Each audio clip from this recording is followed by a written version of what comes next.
JS की असली ताकत क्या है सर? जल जंगल जमीन तभी सुरक्षित रहेगा जब हम लोग 5वीं अनुसूची को धरातल पर अमल में लाने की बात करेंगे। और क्या आपके ऊपर कभी राजनीतिक या प्रशासनिक दबाव बनाने की कोशिश की गई? क्या जेएस आने वाले विधानसभा चुनाव में हिस्सा लेगा? ये चुनाव जेएस मतलब संविधान की बुलंद आवाज, हम लोग एक नेता जिस पर आपको भरोसा है। नमस्कार, मैं बनवारी कटारिया लोकल अड्डा में आपका स्वागत है। आज हमारे साथ बात करने के लिए मौजूद है जेएस के राष्ट्रीय अध्यक्ष लोकेश मुजालदा जी। सर, स्वागत है हमारे चैनल में आपका। जी, सबसे पहले तो आप लोकल अड्डा की पूरी टीम को बहुत बहुत बधाई, शुभकामनाएं और क्रांतिकारी जोहार, जय भीम। सर, प्रेरणा कहाँ से ली आपने जेएस में जुड़ने की? कैसे आया इस लाइन में आप? जी देखिए, जेएस की जो शुरुआत है और मेरी ज़िंदगी की जो शुरुआत है, हम लोग गाँव में रहते हैं और गांव में रहते थे और गांव में ही कुछ छोटी छोटी समस्याएं थी। उस समस्याओं का निदान करने के लिए बचपन से दिलचस्पी थी और वही आगे जाकर ये कारण बना कि हम सामाजिक क्षेत्र में आगे बढ़े।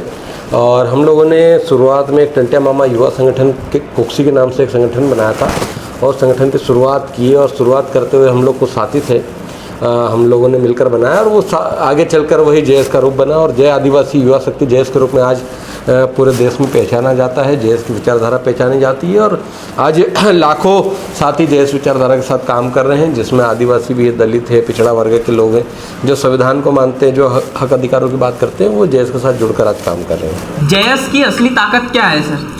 जी देखिए, जेएस की असली ताकत है जेएस में विचारधारा में काम करने वाले युवा, साथ ही साथ असली ताकत है हमारे संवैधानिक हक अधिकारों के प्रति जो युवाओं को जो जुनून है, जो सताए गए हैं और बार बार कहते हैं कि हम लोगों को हमारा हक अधिकार मिलना चाहिए। तो एक एक युवा जो इस जेएस विचारधारा के साथ काम कर रहे हैं वो असली ताकत है। साथ ही साथ हमारे संवैधानिक प्रावधान और पुरखों के द्वारा जो हमारे क्रांतिकारी हुए हैं, जिन्होंने हक अधिकारों की बात की और उन हक अधिकारों को संविधान ने दर्ज करवाया और उस हक अधिकारों को अगर नहीं ले पा रहे हैं तो वो हम लोगों के लिए चिंता का विषय होगा। लेकिन युवा इस विचारधारा से जुड़े और अधिकतर आदिवासी युवा जेएस की विचारधारा से जुड़े, क्योंकि इसका नाम ही जय आदिवासी युवा शक्ति है। शुरुआत में आदिवासी युवाओं ने एक पहल की कि हम लोग हक अधिकारों की बात करेंगे।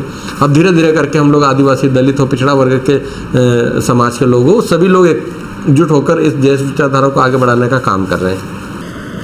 जेएस की सबसे बड़ी उपलब्धि क्या है सर? जी देखिए, जेएस की सबसे बड़ी उपलब्धि ये है कि आज जिन क्रांतिकारियों को चोरों डाकू कहा जाता था, चाहे वो टंटिया भील जी हों, बिरसा मुंडा जी हों और खाजा नायक हो, भीमा नायक हो, रानी दुर्गावती हो, राजा शंकर शाह रघुनाथ शाह हो, और ऐसे तमाम क्रांतिकारी जिनको चोरों डाकू की संज्ञा दी गई थी सरकारों द्वारा, उस संज्ञा को दूर करके देश के हुक्मरानों को, उन क्रांतिकारियों को सामने नतमस्तक होने को मजबूर कर दिया। ये हमारी उपलब्धि है। जल जंगल जमीन की हम लोग बात करते हैं, हम लोग संविधान में मौजूद 5वीं अनुसूची की बात करते हुए 5वीं अनुसूची के बारे में लोगों को समझा रहे हैं कि जल जंगल जमीन तभी सुरक्षित रहेगा जब हम लोग 5वीं अनुसूची को धरातल पर अमल में लाने की बात करेंगे। और मौजूदा वक्त में हम लोग अलग अलग जगहों पर जल जंगल जमीन बचाने में सफल भी हुए और बहुत सी जगहों पर हम लोगों की लड़ाई अभी तक चल रही है। उस जल जंगल जमीन को बचाने के लिए हम लोग ग्राम सभाओं को मजबूत करने की बात करते हैं, क्योंकि संविधान के अनुच्छेद 13(3) क में रूढ़िगत ग्राम सभा का भी प्रावधान है, जिसको विधि का बल दिया गया है। विधि का बल यानी कि कानून की शक्तियाँ दी गई है और जो स्पेशल लॉ भी हम लोग उसको कह सकते हैं, उसके प्रति हम लोगों को जागरूक कर रहे हैं और जगह जगह पर वो ग्राम सभाएं आयोजित करके अपने हक अधिकारों को संरक्षित करने का हम लोग का काम कर रहे हैं। जेएस की उपलब्धियां रही हैं। जेएस अपने आइडियोलॉजी के साथ आदिवासियत को, जो आदिवासी समाज अपने आप को आदिवासी नहीं कहता था, आज गर्व के साथ में ये कहते हैं कि हम इस देश के आदिवासी हैं, इस देश के मूल मालिक भी हैं। तो ये कहलाने का काम अगर किसी ने किया है तो जय आदिवासी युवा शक्ति जेएस की विचारधारा ने किया है।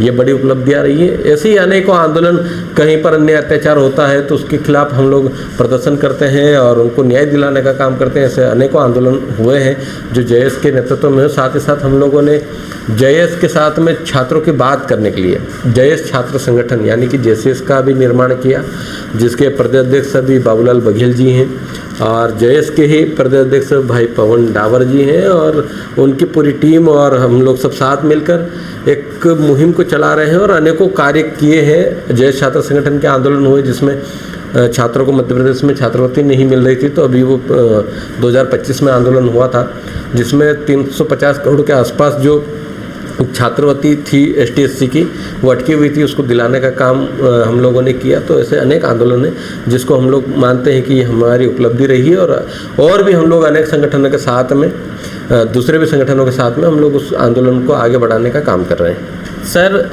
आदिवासियों की सबसे बड़ी समस्या क्या है आज के समय में?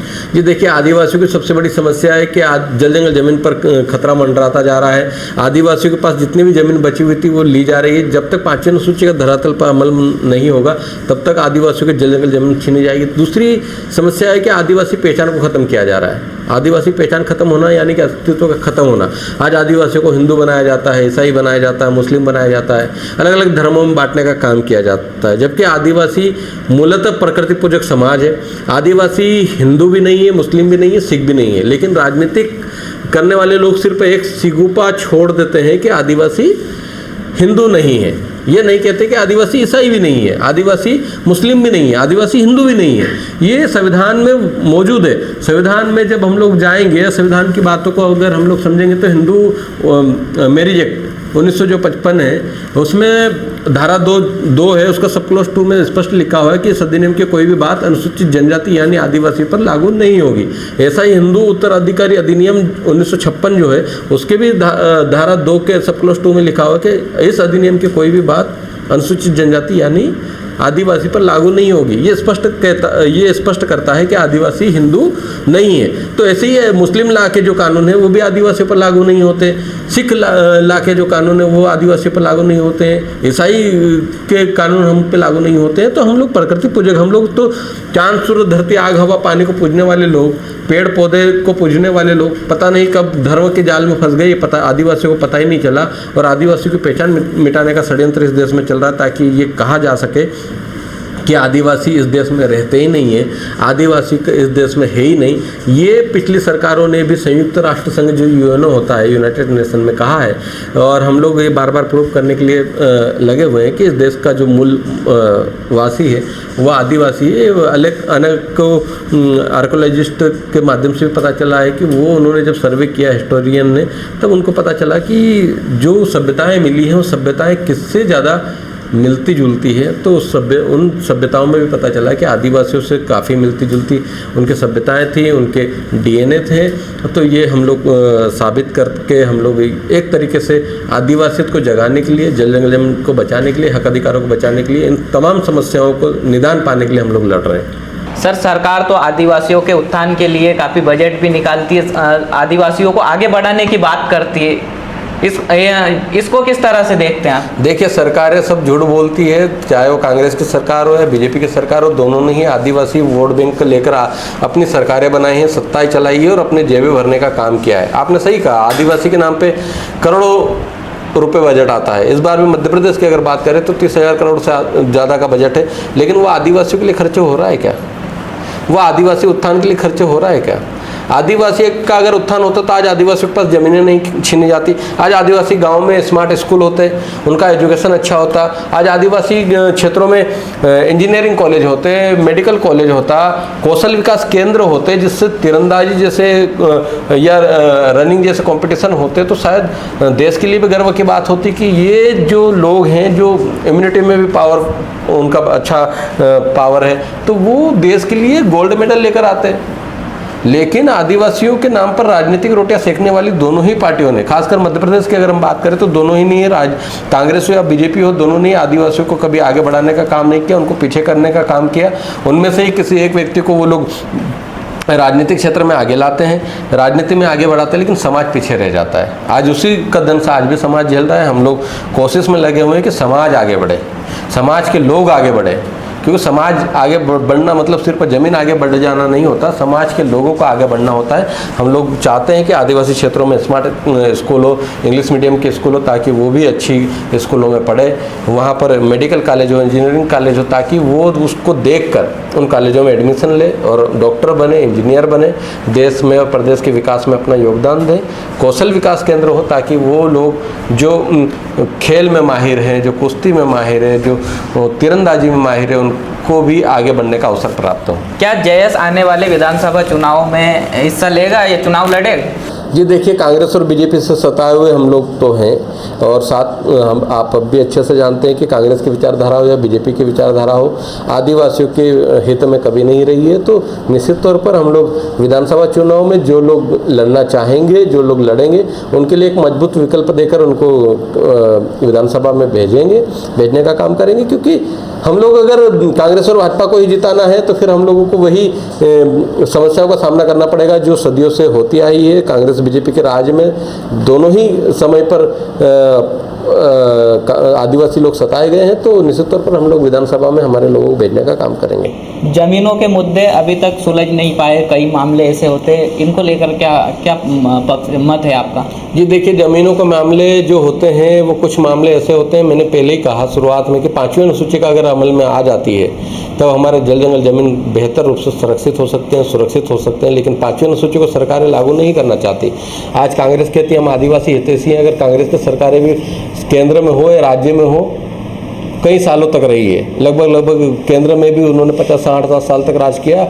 तो संविधान के लागू होने से ही संविधान में मौजूद सारी चीज़ें उस समय पे लागू हो जाती है। तो 5वीं अनुसूची को भी लागू कर देना था ताकि ये जल जंगल जमीन सुरक्षित रहते। आज जब हम जमीन की बात कर रहे हैं वो होती, आज हम लोगों को जमीन के मामले में कोर्ट जाना पड़ता है। आप भी जानते हैं कि कोर्ट में जब मामला चले जाता है न्यायालय में तो वह विचाराधीन होते होते लंबे समय तक खिंचता चला जाता है और वहाँ तक हमारा व्यक्ति मजदूरी करने वाला, उस खेती पर निर्भर रहने वाला, वो वकीलों को फीस नहीं भर पाता है, वो बड़े वकील हायर नहीं कर पाता है। तो उस न्यायालय की प्रोसेस में वो पिसता जाता है और ज़मीनों के मामले लंबित होते जाते हैं। इसको जल्दी निपटाने के लिए 5वीं अनुसूची का धरातल पे अमल में होना बहुत ज़रूरी है। आदिवासियों के मुद्दों को लगातार, क्या लगता है आपको, सरकार दबाती है? जो भी सरकारें आती है बिल्कुल दबाती है। जो भी संगठन हो या जो भी लोग हो जो जल जंगल जमीन की बात करते हैं उनको नक्सली कहकर मारा जाता है, माओवादी कहकर मारा जाता है। अभी आप देखिए कि मध्य प्रदेश में तो कह दिया गया है कि पूरे भारत में ही नक्सली को सफाया कर दिया गया है और ख़त्म कर दिया गया है। फिर कोई जल जंगल जमीन छीनी जाएगी और उसकी आवाज़ अगर कोई हम में से, आप में से कोई लोग उठाएंगे तो उसको नक्सली बोल दिया जाएगा, उसको गोली मार दी जाएगी। ये सरकारें करती है। ये हमारी आवाज़ को दबाने का काम इन लोगों ने लगातार किया है। ये आज की बात नहीं है, देश की आज़ादी के बाद से ही ये आवाज़ें दबाई गई। और कांग्रेस कुछ हद तक कम दबाती थी, बीजेपी अब डायरेक्ट गोली मारने का काम करती है और आदिवासियों को ख़त्म करने के काम कर रही है। तो हम लोग इसके लिए हम लोग तैयारी कर रहे हैं और हम लोग चाहते हैं कि संगठित होंगे, एकता में आएंगे तो शायद हम लोग और भी जल्दी हमारे अधिकारों को जल्दी से जल्दी धरातल पर लागू करवा पाएंगे और हमारे हक अधिकारों को ले पाएंगे। क्या लोकेश मुजाल्दा को कभी बीजेपी या कांग्रेस से ऑफर आता है या सांसद या विधायक का टिकट ले लो तो कभी जाएंगे आप इन पर? बिल्कुल भी नहीं। कांग्रेस और बीजेपी से ऑफर आए तो बिल्कुल भी लोकेश मुजाल्दा कभी भी इन दोनों ही दलों में नहीं जाएगा। पिछली बार भी जब 2023 के चुनाव हुए कांग्रेस ने विधायक का टिकट ऑफर किया था लेकिन हम लोग नहीं गए। हम लोगों की विचारधारा ही उनसे अगर मेल नहीं खाती है, हम लोगों की विचारधारा ही उनसे नहीं मिलती है तो फिर कांग्रेस या भाजपा में जाने का सवाल ही पैदा नहीं होता है। हमारा जो स्टैंड है हम लोग क्लियर कर दिए हैं कि हम लोग हमारी व्यवस्था हम लोग खुद बनाएंगे। हम लोगों को भले उसके लिए समय लगे, उसके लिए हमको और संघर्ष करना पड़े, हम संघर्ष करने के लिए तैयार है। संघर्ष करते हुए तब से लेकर आज तक हम लोग संघर्ष कर रहे हैं तो आगे भी संघर्ष करने के लिए हम लोग तैयार हैं। लेकिन कांग्रेस और भाजपा में कतई हम लोग नहीं जाएंगे। क्या जयस अपनी पार्टी बनाएगा भविष्य में कभी? जी बिल्कुल। जयस देखिए सामाजिक विचारधारा है, ये सामाजिक विचारधारा आज भी है और कल भी रहेगी। अगर चुनाव लड़ने की बारी आती है तो हम लोग एक मजबूत विकल्प के तौर पर एक नई पार्टी को हम लोग देंगे जिसके तहत जो उम्मीदवार चुनाव में जाना चाहते हैं, विधानसभा लड़ना चाहते हैं, लोकसभा लड़ना चाहते हैं, उनको वहाँ पर प्रतिनिधित्व करने का मौका मिलेगा और हम लोग उनको भेजेंगे। आप इतनी महंगी गाड़ियों में घूमते हो, बड़े बड़े काफिले, फंडिंग कहाँ से आती है आपके पास? जी देखिए, हम लोग कुछ व्यवसाय भी करते हैं, हम लोग उससे भी हम लोग कुछ कमाते हैं, बाकी समाज का साथ है। समाज के लिए जब आप काम करते हैं तो समाज के लोग होते हैं, ऐसे लोग होते हैं जो आपको कहीं ना कहीं बैक सपोर्ट भी करते हैं, वो पीछे से आपको समर्थन करते हैं, सपोर्ट करते हैं। बाकी युवा साथी हैं वो भी अपने दम पर चीज़ें करते हैं। गाड़ी घोड़े में घूमना बड़ी बात नहीं है। आज एक विधायक के पास कुछ नहीं रहता है लेकिन फिर वो आगे चलकर बड़ी बड़ी गाड़ियाँ बंगलों ले लेता है, करोड़ों की ज़मीन ले लेता है, उससे सवाल नहीं पूछा जाता है। लेकिन एक सामाजिक कार्यकर्ता से पूछा जाता है। सामाजिक काम करते करते हम लोग कुछ व्यावसायिक काम भी करते हैं, उससे हम लोगों को कुछ न कुछ फ़ायदा मिलता है, उसको हम लोग समाज में लगा रहे हैं। हम लोग हमारे लिए न लगाते हुए, वो हमारे सेविंग न करते हुए हम लोग समाज के लिए उसको न्यौछावर कर रहे हैं। और ऐसे ही और भी लोग हैं जो करते रहते हैं और करना चाहिए। आप जब आप कमाना शुरू करते हैं तो आपकी कमाई कमाई का कुछ % हिस्सा आप समाज को दीजिए ताकि समाज का भला हो, समाज आगे बढ़े। जेएस का विजन क्या है, उद्देश्य क्या है? जी देखिए, जेएस का उद्देश्य है कि हम लोग शैक्षणिक क्षेत्र में, आर्थिक क्षेत्र में, व्यवसायिक क्षेत्र में और राजनीतिक क्षेत्र में युवाओं को आगे प्रतिनिधित्व करने के लिए भेजें। क्योंकि आप देखते हैं कि एक मजदूर मजदूरी करते करते मर जाता है, उसका बेटा भी मजदूरी बना रहता है। हम लोग चाहते हैं कि उसका बेटा अच्छा पढ़ लिख कर नौकरी लगे, और अगर नौकरी नहीं लग पा रहा है तो वो व्यवसाय के क्षेत्र में आए, बिजनेस करे, अपना कुछ न कुछ बिजनेस करके वो आगे बढ़े। और साथ ही साथ हम लोग सामाजिक क्षेत्र में भी लोगों को तैयार करना चाहते थे, तो जेएस ने सामाजिक तौर पे लाखों युवा तैयार कर दिए हैं, जो आज चाहे वो कोई भी अधिकारी हो, कर्मचारी हो, उनसे आंख मिलाकर बात करता है। और बात करता है, ऐसा नहीं कि तू तुकारे से बात करता है, संवैधानिक तरीके से, संवैधानिक रूप में धाराओं को बताते हुए बात करता है। ये जेएस ने करके दिखाया है। और हम लोग आगे चलकर निश्चित तौर पर राजनीतिक क्षेत्र में भी अपना झंडा गाड़ेंगे, और राजनीतिक क्षेत्र में भी हम लोग युवाओं को मौका देंगे, क्योंकि कांग्रेस और भाजपा युवाओं को कभी मौका नहीं देगी। वो अपनी राजनीति करते हुए पारिवारिक राजनीति करती है, परिवार चलाती है, परिवारवाद चलाती है। लेकिन हम लोग नए युवा जो समाज के लिए बेहतर करना चाहते हैं, प्रदेश के लिए बेहतर करना चाहते हैं, देश के लिए बेहतर करना, उनका एक विजन है कि हम लोग अगर काम करेंगे तो प्रदेश को इस स्तर पर लेकर जाएंगे, तो उनको हम लोग मौका देंगे। क्या आपके ऊपर कभी राजनीतिक या प्रशासनिक दबाव बनाने की कोशिश की गई किसी मुद्दों को लेकर? समाज का काम करते हैं तो निश्चित तौर पर राजनीतिक और प्रशासनिक दबाव आता है, लेकिन हर दबाव को झेलने की ताकत आदिवासियों में है और जेएस में है। और इसीलिए हम लोग आज भी जेएस की विचारधारा के साथ अडिग होकर चल रहे हैं। हमारे साथ ही शुरुआत में चलने वाले और अभी तक टिके रहने में बहुत बड़ा अंतर भी होता है। आप जानते हैं कि बीच में भी हमारे साथी कुछ लोग छोड़कर कोई कांग्रेस में चले गए, कोई भाजपा में चले गए, लेकिन आज भी हम लोग जेएस की विचारधारा के साथ लगे हुए। तो ये तमाम युवा जो जेएस की विचारधारा के साथ काम करते हैं, चाहे वो छोटा से छोटा कार्यकर्ता हो हमारा, उन सब की महत्वपूर्ण भूमिका है जेएस को बनाने में। वो भूमिका निभाते हुए हम लोग आगे चल रहे हैं और आगे चलते रहेंगे। आज का आदिवासी युवा चाहता क्या है? आज का आदिवासी युवा चाहता है कि उसकी जल जंगल जमीन सुरक्षित हो, उनको सरकारी नौकरी मिले, उनको प्रतिनिधित्व सही जगह पर मिले, लेकिन वो प्रतिनिधित्व नहीं मिल पा रहा है। इसी बात की लड़ाई है। हम लोग हमारी पहचान की लड़ाई भी लड़ रहे हैं, क्योंकि आज आदिवासियों को, मैंने पहले ही बताया कि आदिवासियों को धर्मांतरण करके अलग अलग धर्मों में बांटा जा रहा है। उनके रोजगार की व्यवस्था नहीं हो रही है। अगर आज रोजगार की व्यवस्था हो जाती तो आदिवासी युवा सड़कों पर नहीं होते। आदिवासी युवा सड़कों पर इसीलिए है कि उनके रोजगार की व्यवस्था उनको नहीं मिल पा रही है। उनको रोजगार के नाम पर झुंझुना थमाया जा रहा है, और आज लाखों युवा बेरोजगार बैठे हुए हैं। सिर्फ आदिवासी की बात नहीं है, दलित समाज के, सिर्फ समाज के भी युवा, ओबीसी समाज के भी युवा आज बेरोजगारी का दंश झेल रहे हैं, सिर्फ सरकार की कुछ गलतियों की वजह से, सरकार की नाकामियों की वजह से। वो सरकार जो सरकारी संस्थानों को प्राइवेटाइजेशन करके हम लोगों का रोजगार छीनने का काम कर रही है, ऐसी सरकारों से हम लोग लगातार सवाल पूछते रहे और आंदोलन करते रहे। इसमें आदिवासी हो, दलित हो, ओबीसी वर्ग के लोग हो, तमाम लोग मिलजुल कर अब आंदोलन करने के लिए तैयार हो रहे हैं। एकता के साथ हम लोग का आंदोलन कर रहे हैं। अभी आपने देखा होगा कि 18 जनवरी 2026 को हम लोगों ने एक बड़ा आंदोलन भोपाल में आयोजित किया था, जिसमें ST SC OBC संयुक्त रूप से हम लोगों ने आंदोलन किया था। तो ये आंदोलन दर्शाता है कि ST SC OBC समुदाय एकजुट होकर अब आंदोलन करके अपने हक अधिकार को लेने के लिए तैयार है और तैयार हो रहा है। निश्चित तौर पर ये कारवां बढ़ेगा और आगे